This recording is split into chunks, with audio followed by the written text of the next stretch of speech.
काफी अपराधी था।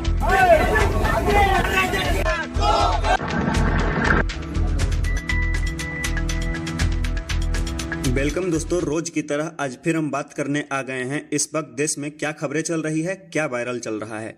खबर है राजस्थान विश्वविद्यालय से, जहां आरएसएस के 100 वर्ष पूरे होने पर एनएसयूआई और आरएसएस के कार्यकर्ताओं में मारपीट हो गया।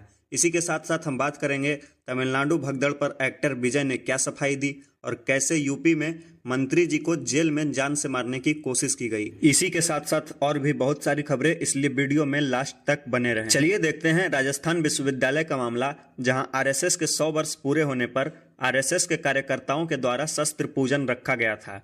इसके विरोध में एनएसयूआई के कार्यकर्ताओं ने आरएसएस के लोगों के साथ मारपीट किया और साथ ही कार्यक्रम के दौरान स्टेज पर चढ़ के बैनर फाड़ा और तोड़फोड़ किया। एनएसयूआई के कार्यकर्ताओं का कहना है कि आरएसएस शस्त्र पूजन करके विश्वविद्यालय का माहौल खराब करना चाहती है और देश को गलत संदेश देना चाहती है। वहीं आरएसएस का कहना है कि ये एक सांस्कृतिक कार्यक्रम था जो कि हमारे देश के संस्कृति से जुड़ा हुआ है। लेकिन जब विश्वविद्यालय कैंपस में कार्यकर्ता एक दूसरे को दौड़ा दौड़ा कर पीटने लगे, तब पुलिस ने लाठीचार्ज करके कुछ लोगों को गिरफ्तार किया। वहीं पुलिस कैंपस को खाली करवाने के लिए गाड़ियों में तोड़फोड़ करने लगी, जो कि एक गलत तरीका है। किसी के मेहनत के पैसों से खरीदी गई गाड़ी को इस तरह से नुकसान पहुंचाना किसी भी परिस्थिति में सही नहीं कहा जा सकता।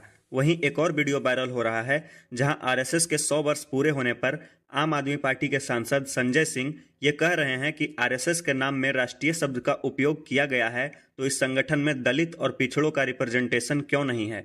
क्यों आज तक आरएसएस का एक भी अध्यक्ष दलित और पिछड़े समाज का नहीं बन पाया? चलिए आगे बढ़ते हैं, जहां तमिलनाडु भगदड़ हादसे में टीवीके पार्टी के अध्यक्ष एक्टर विजय का एक बयान आया है, जो कि तेलुगु में है। हम आपको हिंदी में बता देते हैं। विजय कह रहे हैं कि वो अपनी पूरी जिंदगी में इससे दर्दनाक स्थिति का सामना कभी नहीं किए हैं। इस घटना को लेकर वो बहुत दुखी हैं। इस घटना पर कोई राजनीति नहीं होनी चाहिए। उन्होंने हमेशा पुलिस से सुरक्षित जगह का ही परमिशन मांगा है, चाहे वो पॉलिटिकल रैली हो या फिर किसी फिल्म का प्रमोशन। लेकिन जो नहीं होना चाहिए था वही हो गया। वो जल्द ही घटना के पीड़ित परिवारों से मिलेंगे। उनका कहना है कि तमिलनाडु के मुख्यमंत्री एमके स्टालिन इस घटना का फायदा उठाकर उनकी पार्टी टीबीके के कार्यकर्ताओं को टारगेट कर रहे हैं, जिसमें उनकी कोई गलती नहीं है। मुख्यमंत्री को जो एक्शन लेना है वो मेरे खिलाफ लें। देखिए, इस पूरे घटना में एक संभावना ये भी हो सकती है कि पूरा हादसा किसी विपक्षी पॉलिटिकल पार्टी के द्वारा प्लान किया गया हो, क्योंकि विजय तमिलनाडु में काफ़ी ज़्यादा पॉपुलर हो गए थे और कई राजनीतिक पार्टियां उनके इस पॉपुलैरिटी से डरी हुई थी। और ये कहना गलत नहीं होगा कि इस घटना को मुद्दा बनाकर तमिलनाडु सरकार टीवीके कार्यकर्ताओं को निशाना बना रही है। वहीं मध्य प्रदेश सरकार ने सरकारी भर्तियों में आरक्षण को 50% से बढ़ाकर 73% कर दिया है। बाकी बचा 27% भी जनरल के लिए रिजर्व नहीं है। वो 27% सीट भी सभी के लिए ओपन रखा गया है। मध्य प्रदेश सरकार के द्वारा ये फैसला बहुत पहले ही ले लिया गया था, लेकिन कुछ लोगों के द्वारा इसको सुप्रीम कोर्ट में चैलेंज किया गया। पर अब सुप्रीम कोर्ट भी सरकार के इस फैसले को सही बता रही है। अब पता नहीं जनरल वालों का क्या होगा। अगर सरकार को जनरल वालों से इतनी ही नफरत है तो सरकार को सीधा ये नियम लेके आना चाहिए था कि कोई भी जनरल कैटेगरी का बच्चा सरकारी भर्ती के लिए अप्लाई नहीं कर सकता है।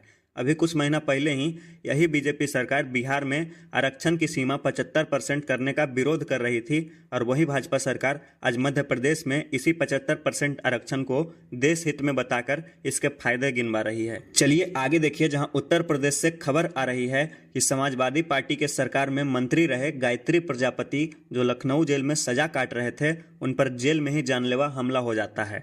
खबर ये भी आ रही है कि मंत्री जी का एक अपराधी से किसी बात को लेकर विवाद हो गया था, जिसके बाद उसने मंत्री जी पर जानलेवा हमला कर दिया। जरा सोचिए, एक ऐसी जगह जहां चारों तरफ 24 घंटा पुलिस की तैनाती रहती है, जिस जेल को पुलिस का घर कहा जाता है, और जो पुलिस राज्य और जनता की सुरक्षा के लिए हमेशा तैयार होती है, उसी के घर में किसी मामूली व्यक्ति पर नहीं बल्कि एक मंत्री पर हमला हो जाता है। उसको क्या कहा जाएगा? यही ना कि या तो पुलिस निकम्मी है या फिर ये हमला राजनीति से प्रेरित होकर करवाया गया है।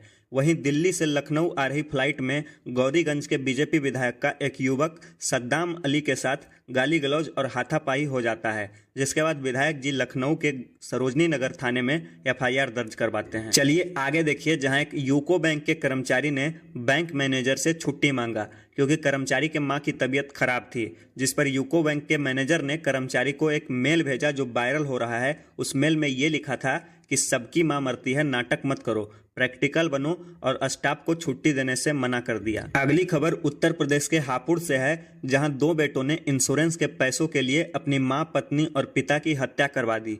पत्नी की मौत पर इसको 80 लाख मिले, मां की मौत पर 22 लाख और पिता के मौत पर इसको 50 लाख मिलने वाले थे, लेकिन पुलिस ने इसको धर लिया। चलिए आगे देखिए कैसे एक टीटी ट्रेन में एक व्यक्ति को पीट रहा है। भले कोई भी कारण हो, चाहे वो व्यक्ति टिकट कटाया हो, ना कटाया हो, जबरदस्ती बिना टिकट के स्लीपर बोगी में घुस गया हो, लेकिन किसी भी टीटी को ये अधिकार नहीं है कि किसी व्यक्ति को इस तरह से पीटे। जो लोग ट्रेन के अंदर मौजूद थे उनका कहना है कि वो व्यक्ति चालान कटवाने के लिए भी तैयार था, लेकिन फिर भी टीटी ने उसके साथ मारपीट किया। रेलवे को जल्द से जल्द इस टीटी के खिलाफ एक्शन लेना चाहिए। अगली खबर भी उत्तर प्रदेश से है, जहां हापुड़ के एक पुलिस स्टेशन में दुर्गा अष्टमी पर पुलिसकर्मियों ने पुलिस स्टेशन में ही कन्या पूजन किया, लेकिन वहीं आई लव मोहम्मद के एक बैनर पर बरेली में इतना बड़ा कांड हो गया और यहां खुलेआम एक सरकारी संस्थान पुलिस स्टेशन में धार्मिक अनुष्ठान करवाया जा रहा है। यहां ना ही किसी को सस्पेंड किया गया और ना ही ये बात मीडिया में आई। चलिए अंत में देखते हैं आज के भ्रष्टाचार की कुछ तस्वीरें। ये वीडियो दिल्ली मेट्रो का है, जहां का विकास आप देख पा रहे होंगे कि अंडरग्राउंड मेट्रो स्टेशन का बारिश के समय क्या हाल हो गया है। ये वीडियो दिल्ली के शालीमार बाग का है, जहां से दिल्ली की मुख्यमंत्री रेखा गुप्ता विधायक हैं। ग्राउंड की स्थिति, ये भ्रष्टाचार देखिए, जहां ये फ्लाईओवर 3 दिन पहले चालू हुआ था और बारिश आते ही फ्लाईओवर के अंदर से एक झरना चालू हो गया है।